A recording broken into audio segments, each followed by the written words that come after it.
குரு வாழ்க, குருவே துணை, குரு அடி போற்றி.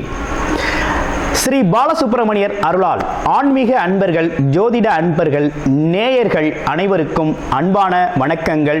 நான் உங்கள் வாழ்க வளமுடன் ஜோதிடர் ஸ்ரீ குரு சுந்தரவடிவேல். இப்போ பார்த்தீங்கன்னா இந்த வருடத்தின் 2025 மூன்றாவது பெயர்ச்சியான ராகு கேதுக்களின் பெயர்ச்சியை பற்றி முழுமையாக பார்க்க இருக்கிறோம். இவங்க பார்த்தீங்கன்னா வருகின்ற மே மாதம் 18ஆம் தேதி ஞாயிற்றுக்கிழமை பெயர்ச்சி ஆகுறாங்க. மீன ராசியிலிருந்து கும்ப ராசிக்கு ராகு பகவானும், அதே நேரத்தில் கன்னி ராசியில் இருக்கக்கூடிய கேது பகவான் சிம்ம ராசிக்கும் பெயர்ச்சி ஆகுறாங்க. இவங்க எப்போதுமே பார்த்தீங்கன்னா ரிவர்ஸ் டைரக்ஷனில் தான் இவங்க பெயர்ச்சி பலன் அப்படிங்கிறது இருக்கும்.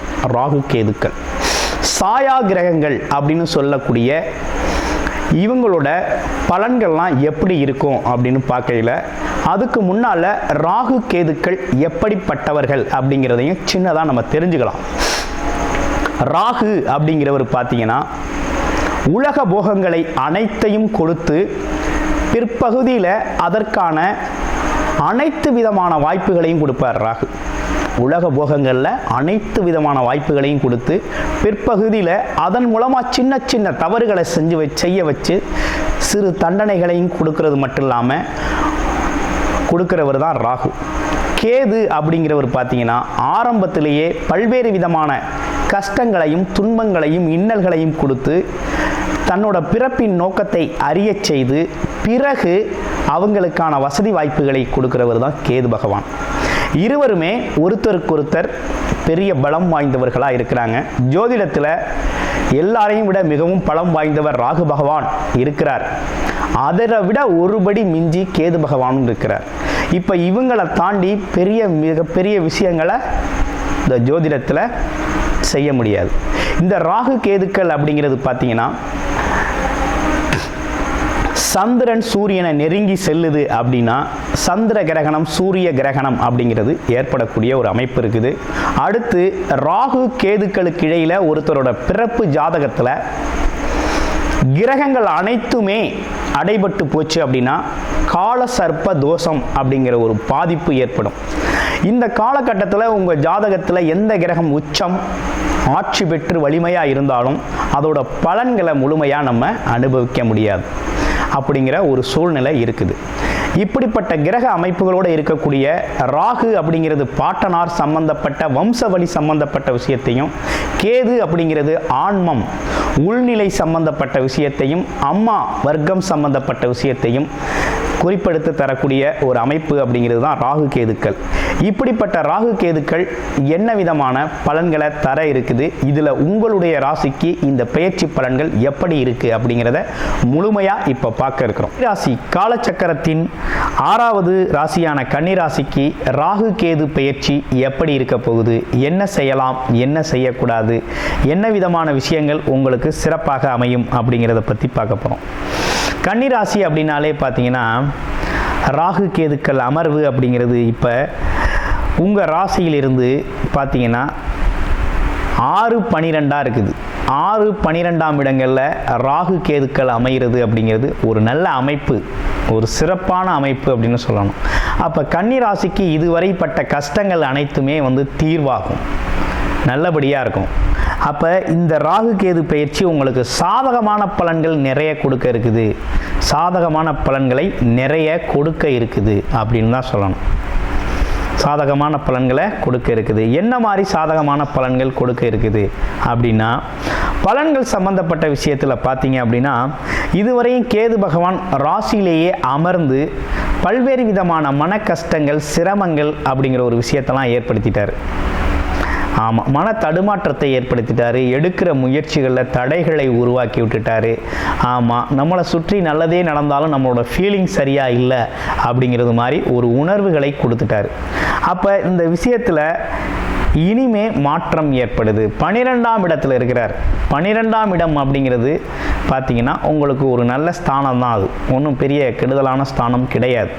கெட்ட கிரகங்கள் கெட்ட இடத்துல இருக்கிறது அப்படிங்கிறது, மறைவு ஸ்தானத்தில் இருக்கிறது நல்லது தான். அப்போ மறைவு ஸ்தானத்தில் இருக்கிறது அப்படிங்கிறது ராகு கேதுக்கள் எந்த இடத்துல ஸ்தான பலம் பெறுதோ அந்த இடத்துக்கு ஒரு பாதிப்பை கொடுப்பாங்க.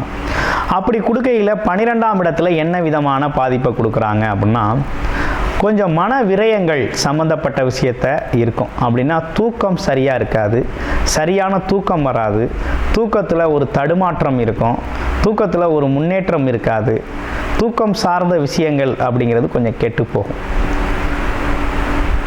அதனால கொஞ்சம் உடல் ஆரோக்கியத்தில் உடல் சார்ந்த சோர்வு அப்படிங்கிறது ஏற்படும். இதுதான் உங்களுக்கு ஏற்படக்கூடிய ஒரு அமைப்பு. சில பேருக்கு கனவுகள் காட்சிகள் சார்ந்த விஷயங்கள் உருவாகும்.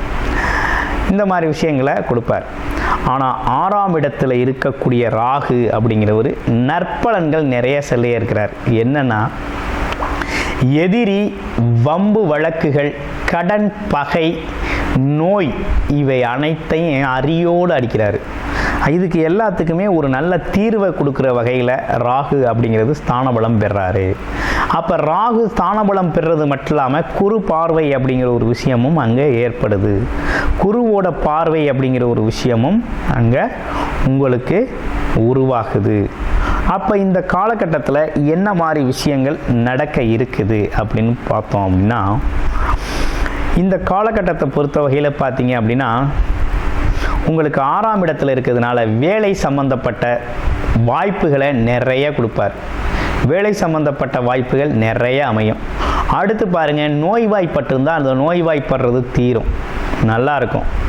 அடுத்து பாருங்கள், நோய்வாய்ப்பட்டது மட்டும் இல்லாமல் இன்னொரு விஷயம் என்ன இருக்குது அப்படின்னா, கடன் பிரச்சனைகளுக்கு ஒரு தீர்வு அமையும். எதிரிகளால் ஏற்படக்கூடிய தொந்தரவுகள் மறையும்.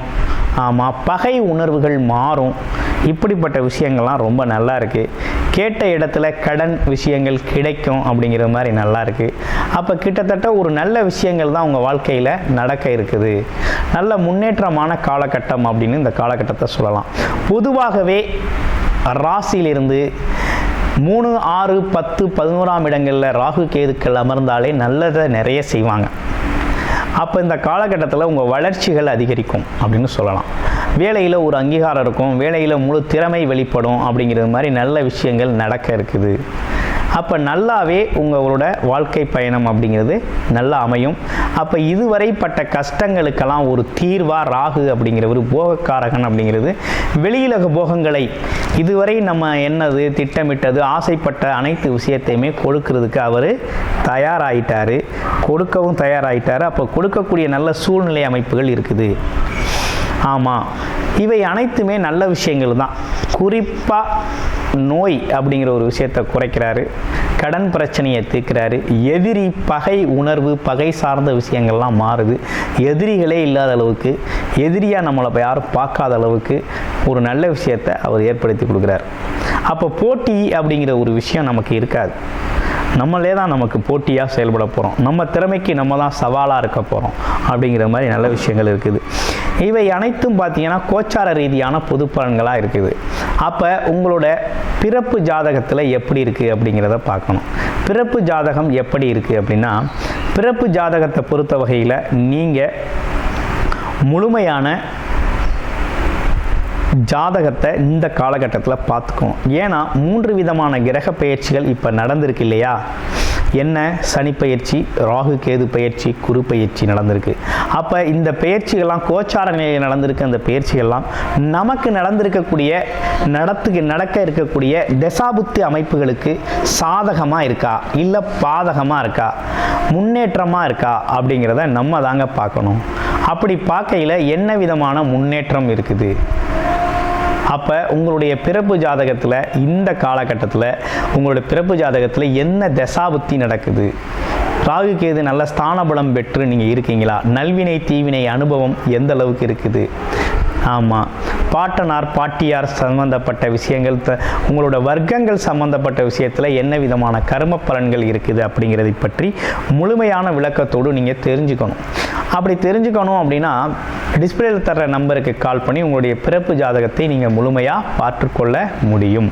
பார்த்துக்கொள்ளக்கூடிய அனைத்து அமைப்புகளும் உங்களுக்கு சாதகமாக இருக்குது. சரி, இது ஒரு பக்கம் இருக்கட்டும். அடுத்து பார்த்தீங்க அப்படின்னா ராகு கேது அப்படிங்கிறது பார்த்தீங்கன்னா ரொம்ப வலிமை வாய்ந்த கிரகங்கள். ஆமாம், ஜோதிடத்திலே பார்த்தீங்கன்னா ராகு மிகவும் வலிமையானவர், சக்தி வாய்ந்தவர். அதை விட கேது வலிமையானவர். அப்போ இவங்க இருக்கக்கூடிய ஸ்தான பலத்தில் நற்பலன்களை அனுபவிக்கிறீங்க அப்படின்னா வாரி வழங்குவாங்க. அதே தீய பலன்களும் அதுக்கு ஈக்குவலாக அந்தளவுக்கு இருக்கும். அப்போ முன்ஜென்மத்தின் பாவ புண்ணிய கணக்குகள் அப்படிங்கிறது இவங்க அமர்ந்து இருக்கக்கூடிய இடங்களை பொறுத்த அனுபவங்கள் உங்களுக்கு கிடைக்கக்கூடிய வாய்ப்புகளாக இருக்குது. அப்போ உங்களுடைய பிறப்பு ஜாதகமும் பரிகாரங்களும் ரொம்ப முக்கியம். இப்போ ராகுவுக்கு உங்களுக்கு பரிகாரம் தேவையில்லை. ஆனால் கேது பகவான் 12ஆம் இடத்தில் அமர்ந்திருக்கிறதுனால பரிகாரம் அவசியமாக இருக்குது.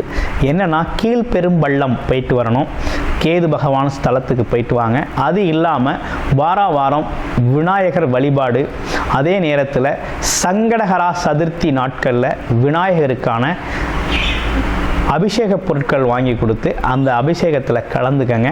உடம்புல ஒரு வைப்ரேஷன், ஒரு பாசிட்டிவ் எண்ணங்கள், மனநிலை தடுமாற்றம், மனதில் இருக்கக்கூடிய இறுக்க நிலைகள் மாறி முன்னேற்றம் அப்படிங்கிறது ஏற்படக்கூடிய நல்ல சூழ்நிலை இருக்குது.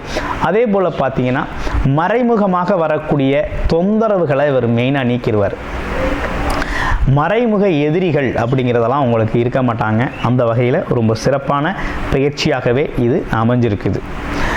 இப்படிப்பட்ட இந்த பயிற்சியில் நீங்கள் செய்ய வேண்டிய விஷயம் அப்படின்னு பார்த்தோம்னா, இந்த காலகட்டத்தில் குருவோட பார்வை அப்படிங்கிறது ராகுவுக்கு இருக்குது. அதனால் ஒரு நல்ல விஷயம்தான். அதே நேரத்தில் பார்த்தீங்கன்னாக்க சனி அப்படிங்கிற ஒரு விஷயமும் உங்களுக்கு சாதகமான சூழ்நிலையில் தான் இருக்குது. 7ஆம் இடத்துல கண்டக சனியாக இருந்தாலும் பார்த்தீங்கன்னா உங்களுக்கு ராசிக்கு அவர் நல்லதை செய்யக்கூடியவர் தான், நற்பலன்களை வழங்கக்கூடியவர் தான். அப்போ அந்த வகையில் அவரோடதும் நல்லா இருக்குது.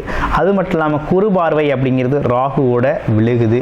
அப்போ இதுவும் பார்வை பலன் அப்படிங்கிறதும் நல்லா இருக்குது. ராகு கேது அப்படிங்கிறது பார்த்தீங்கன்னா சாயா கிரகங்கள்.